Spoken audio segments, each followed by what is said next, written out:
आज हम लोग हमारी सिलेबस में जो सेवन्थ पोइम है, इसका नाम है from the passing of Arthur. From the passing of Arthur से क्या मतलब है, इसका मतलब आप पहले ही समझ चुके हैं कि फ्रॉम लगा है। तो जो मेन जो पोइम है पासिंग ऑफ आर्थर, वैसे तो ओरिजिनली इसका नाम है मोर्टे डी आर्थर। जो ओरिजिनल पोइम है उसका नाम है मोर्टे डी आर्थर। उस पोइम से ये एक्सट्रैक्ट लिया गया है, ये हिस्सा इस पोइम से लिया गया है, इसके लिए फ्रॉम लगा है। आर्थर कौन है उनके बारे में थोड़ा समझ लीजिए। ये स्कॉटलैंड के राजा थे, किंग आर्थर। तो इनके राज्य में इनके खिलाफ षड्यंत्र रचा गया। इनके विद्रोहियों ने एक आंदोलन किया जिसकी वजह से इन्हें अपना राज्य छोड़कर भागना पड़ा। इनके साथ इनके कई सारे सरदार थे।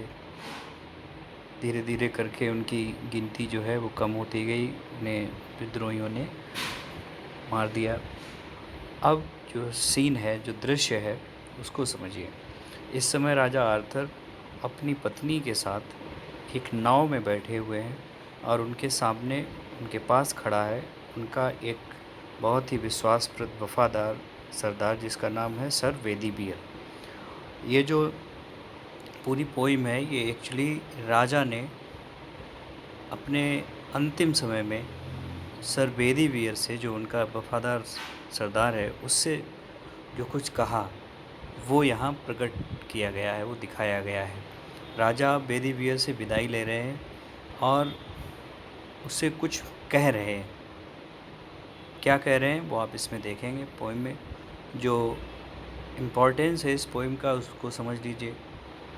ये पोइम अल्फ्रेड लॉर्ड टेनिसन ने ऐसे समय में लिखी जब संसार में भौतिकतावाद बहुत ज़्यादा प्रोमिनेंट, बहुत प्रभावशाली होता जा रहा था। भौतिकतावाद का मतलब विज्ञान प्रगति कर रहा था और लोगों ने ये मानना शुरू कर दिया था कि संसार में ईश्वर कहीं नहीं है, ईश्वर कुछ नहीं करता है, जो कुछ करता है वो विज्ञान करता है और विज्ञान की मदद से इंसान सब कुछ बना सकता है, सब कुछ अपने लिए कर सकता है। ईश्वर की जो सत्ता है उस पर अविश्वास लोगों के मन में पैदा होने लगा था। ऐसे समय में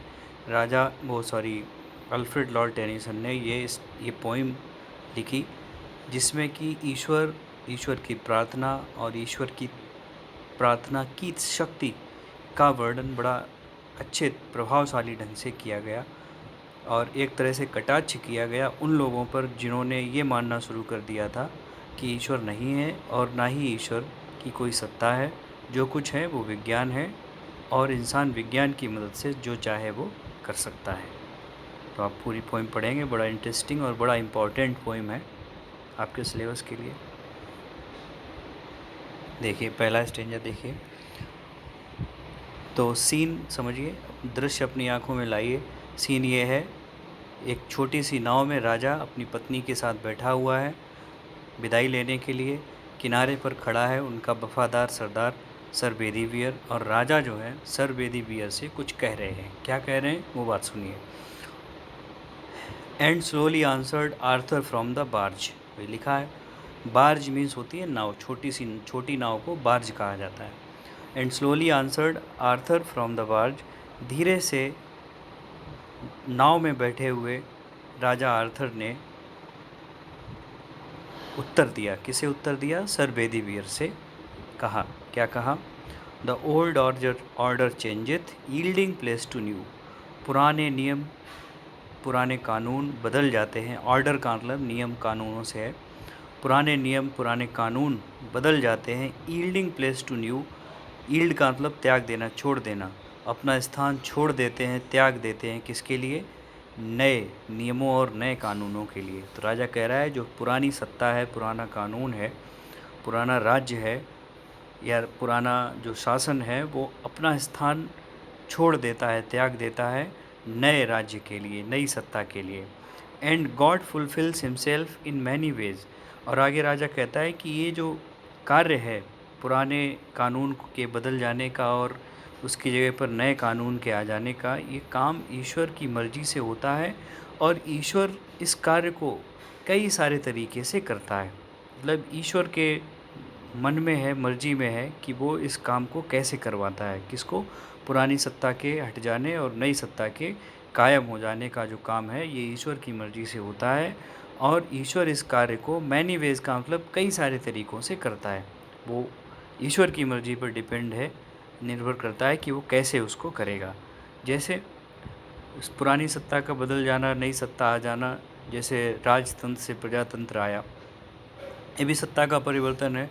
तो इसमें ईश्वर की मर्ज़ी कई सारे अलग-अलग देशों की अगर हम देखें, तो कहीं लोगों ने विद्रोह किया तब जाकर प्रजातंत्र आ पाया। जैसे कि भारत में अंग्रेज़ों का शासन था, लोगों ने बड़ी कुर्बानियाँ दी, बड़ी लंबी लड़ाई लड़ी गई, खून से भी लड़ी गई और राजनीतिक तौर पर भी लड़ी गई, तब जाकर हमें ये प्रजातंत्र मिला। जापान एक अलग उदाहरण है। जापान में जब राजा ने देखा कि पूरी दुनिया में प्रजातंत्र बड़ा प्रभावशाली ढंग से आता जा रहा है, तो राजा ने एक दिन खुद ही ये घोषणा कर दी कि देश में चुनाव कराए जाएं और देश के प्रधानमंत्री और राष्ट्रपति का चुनाव किया जाए, मैं अपनी सत्ता छोड़ रहा हूं। तो ये एक अलग तरीका हो गया, वहाँ कोई विद्रोह नहीं हुआ और किसी भी तरह का कोई संघर्ष नहीं हुआ। तो ये भी एक दूसरा तरीका है। इसीलिए मतलब इस बात को समझने के लिए एग्जाम्पल ठीक है कि उन्होंने लिखा है ना, God fulfils himself in many ways. ईश्वर अपनी इस इच्छा की पूर्ति कई सारे तरीक़ों से करता है। कहीं विद्रोह है, कहीं संघर्ष है, कहीं बड़ा शांतिपूर्वक भी हो जाता है। तो होता ये ईश्वर की मर्ज़ी से है। आगे, lest one good custom should corrupt the world. और आगे वो कहता है कि ये जो कार्य है ये इम्पॉर्टेंट ज़रूरी है। क्यों? लेस्ट का मतलब होता है कहीं ऐसा ना हो कि ये जो बदलना है, ये जो बदलाव है, परिवर्तन है सत्ता का या कानून का, ये इसलिए ज़रूरी है क्योंकि अगर एक ही कस्टम का मतलब रीति रिवाज या यहाँ कानून से है नियम, कानून, सत्ता, अगर कोई सत्ता, कोई कानून बहुत ज़्यादा लंबे समय तक बनी रहेगी तो करप्ट द वर्ल्ड, तो वो निश्चित रूप से इस संसार को करप्ट का मतलब है भ्रष्ट कर देगी या बर्बाद कर देगी। इस बात को समझिए। वो ये कहना चाहते हैं कि परिवर्तन जो है वो बहुत ज़रूरी है, क्योंकि अगर कोई भी नियम या कानून या सिस्टम या कोई भी रीति रिवाज या शासन लंबे समय तक चलता रहता है तो वो निरंकुश हो जाता है और बीतते हुए समय के साथ वो अपनी प्रासंगिकता को खो देता है। इसलिए उसका परिवर्तित होना ज़रूरी है, उसका हट जाना ज़रूरी है और नई सत्ता का, नए नियमों और कानूनों का लाया जाना आवश्यक है। क्योंकि अगर पुराने कानून ही हमेशा हर समय में लगे रहेंगे, अप्लाई बने रहेंगे, तो वो निश्चित रूप से अप्रासंगिक हो जाएंगे और वो संसार को बर्बाद कर देंगे। तो पुराने कानून इसीलिए परिवर्तित होना आवश्यक होता है। इसलिए ये समय समय पर चीज़ें बदलती रहती हैं और इसी बदलाव का एक हिस्सा है सत्ता का परिवर्तन। आगे देखिए, आगे वो कहता है, comfort thy self, what comfort is in me. आगे राजा आर्थर अपने सरदार बेदीवियर से कहता है, कम्फर्ट दाई सेल्फ का मतलब अब अपने बारे में सोचो, अपने आप को आराम प्रदान करो। मतलब कहने का उसका कि तुमने मेरी सेवा पर्याप्त रूप में कर ली है, अब अपने बारे में सोचो, अपने जीवन के बारे में सोचिए। व्हाट कम्फर्ट इज़ इन मी, अब मुझ में अपनी सांत्वना को मत ढूंढिए। मतलब अब मेरे पीछे मत रहिए, अब मैं तुम्हारी कोई मदद नहीं कर सकता या मेरे साथ अब तुम्हें रहने की आवश्यकता नहीं है। I have lived my life, मैंने अपना जीवन जी लिया है। And that which I have done may he with in himself make pure. और राजा कहता है कि मैंने अपना जीवन जी लिया है और जो भी मैंने अपने जीवन में किया है, मे ही विद इन हिमसेल्फ, ही और हिमसेल्फ में देखो एच कैपिटल बना है, ये ईश्वर के लिए है। तो राजा ये ईश्वर से प्रार्थना कर रहा है कि जो भी कार्य मैंने अपने जीवन में किए हैं, मेरी प्रार्थना है या इच्छा है कि ईश्वर उन्हें स्वीकार करे और उन्हें स्वीकार करके मेरे कर्मों को पवित्र बनाए। बट दाऊ, लेकिन तुम, if thou shouldst never see my face again.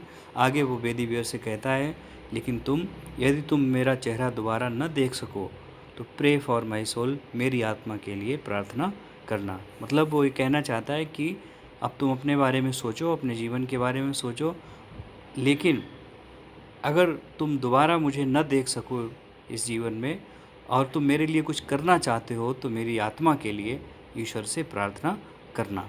अब यहाँ से प्रार्थनाओं में जो ताकत होती है, ईश्वर की प्रार्थना में जो शक्ति है, उसको उसका वर्णन अल्फ्रेड लॉर्ड टेनिसन ने किया है। क्या कहा है सुनिए। More things are brought by prayer than this world dreams of. आगे राजा बेदी बेर से कहता है कि मेरे लिए प्रार्थना करना, क्योंकि प्रार्थनाओं से बहुत सारी चीज़ें, ब्रॉट देखो स्पेलिंग WROUGST का मतलब है संभव बनाना, मेक पॉसिबल। तो कहता है कि ईश्वर की प्रार्थना से बहुत सारी ऐसी चीज़ों को संभव बनाया जा सकता है than this world dreams of, जिसकी ये संसार सपने में भी नहीं सोच सकता। मतलब संसार जिन चीज़ों को सपने में देखता है या सपने में भी नहीं जिनकी कल्पना कर सकता, ऐसे कार्यों को भी प्रार्थनाओं के द्वारा संभव बनाया जा सकता है। इतनी ताकत प्रार्थनाओं में होती है। वेयरफॉर, वेयरफॉर का मतलब देयरफॉर है, देयरफॉर का मतलब इसलिए, अंततः इस प्रकार। Let thy voice rise like a fountain for me night and day, इसलिए अपनी आवाज़ को मेरे लिए एक फव्वारे के समान दिन रात ऊपर उठाना। मतलब ऊपर उठाने का मतलब है ईश्वर की प्रार्थना करना, और सिमिली फिगर ऑफ स्पीच है let thy voice rise like a fountain, फव्वारे के समान अपनी आवाज़ को मेरे लिए दिन रात ऊपर उठाना, मतलब ईश्वर से मेरे लिए दिन रात प्रार्थना करना। For what are men better than sheep and goats that nourish a blind life within the brain? If knowing God, they lift not hands of prayer, both for themselves and those who call them friends। ये 4 लाइनें बड़ा important है, इसको ध्यान सुनिए। और इसका meaning जो है वो उल्टा हमें लेना पड़ेगा, मतलब नीचे से ऊपर की तरफ पढ़ेंगे तो मीनिंग समझ में आएगा। देखिए क्या लिखा है। For what are men better than sheep and goats, वो कहते हैं कि मेरे लिए ईश्वर से प्रार्थना करना, अपनी आवाज़ को मेरे लिए उठाना, दिन रात ईश्वर से प्रार्थना करना। For what are men better than sheep and goats, इंसान भेड़ों और बकरियों से बेहतर क्यों है। That nourish a blind life with in the brain, जिनके मन में एक अंधेरा जीवन पनपता है। मतलब भेड़ें और बकरियां जो कि अज्ञानता का से भरा हुआ जीवन जीती हैं, ऐसे अज्ञानी भेड़ों और बकरियों से इंसान बेहतर क्यों है। If knowing God they lift not hands of prayer, यदि ईश्वर को जानते हुए भी वे उसकी प्रार्थना में अपने हाथ ऊपर ना उठाएं। Both for themselves and those who call them friend, अपने लिए और उन लोगों के लिए भी जिन्हें वो अपना मित्र कहते हैं। मतलब क्या है इन 4 लाइनों का, समझिए। पोइट ये कह रहा है कि इंसान ईश्वर को जानते हुए भी, ईश्वर की सत्ता को, ईश्वर की महानता को जानते हुए भी यदि अपने और अपने मित्रों के लिए, अपने संबंधियों के लिए प्रार्थनाएं नहीं करता है, ईश्वर की प्रार्थना नहीं करता है, तो क्यों हम उसको उन भेड़ों और बकरियों से बेहतर मान लें जो कि अज्ञानी होते हैं, जिनके मन में अज्ञानता का अंधेरा छाया हुआ होता है। उसका कहने का मतलब है कि अगर इंसान ईश्वर की प्रार्थना नहीं करता है तो उसका जीवन भी उतना ही अज्ञान से भरा हुआ है जितना कि भेड़ों और बकरियों का है, क्योंकि उन्हें तो ईश्वर की जानकारी नहीं होती है और वो प्रार्थनाएं शायद नहीं करते हैं। लेकिन इंसान तो ईश्वर को जानते हुए भी यदि प्रार्थना न करे तो फिर वो तो भेड़ों और बकरियों के समान ही हुआ, फिर तो वो उन भेड़ों और बकरियों से बेहतर नहीं हुआ। कहने का मतलब है कि अगर इंसान ईश्वर की प्रार्थना नहीं करता है तो उसका जीवन भी उतना ही बेकार है या उतना ही अज्ञानता से भरा हुआ है जितना अज्ञानता से भरा हुआ जीवन भेड़ों और बकरियों का है। आगे देखिए। For so the whole round earth is every way bound by gold chains about the feet of God but now farewell. ये 3 लाइनें बहुत इंपॉर्टेंट हैं।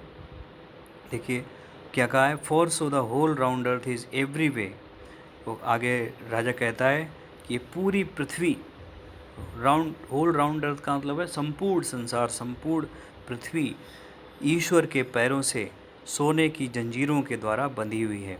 ये सोने की जंजीरें जो है ये प्रार्थनाओं के लिए उपमा दी गई है। ये मेटाफर फिगर ऑफ स्पीच का उदाहरण है। वो कह रहे हैं कि पूरा संसार जो है वो ईश्वर के पैरों से सोने की जंजीरों के द्वारा, या कहें कि प्रार्थना रूपी सोने की जंजीरों के द्वारा बंधा हुआ है, बट नाउ फेयरवेल, लेकिन अब मुझे विदाई दो, या मैं अब तुमसे विदा लेता हूँ।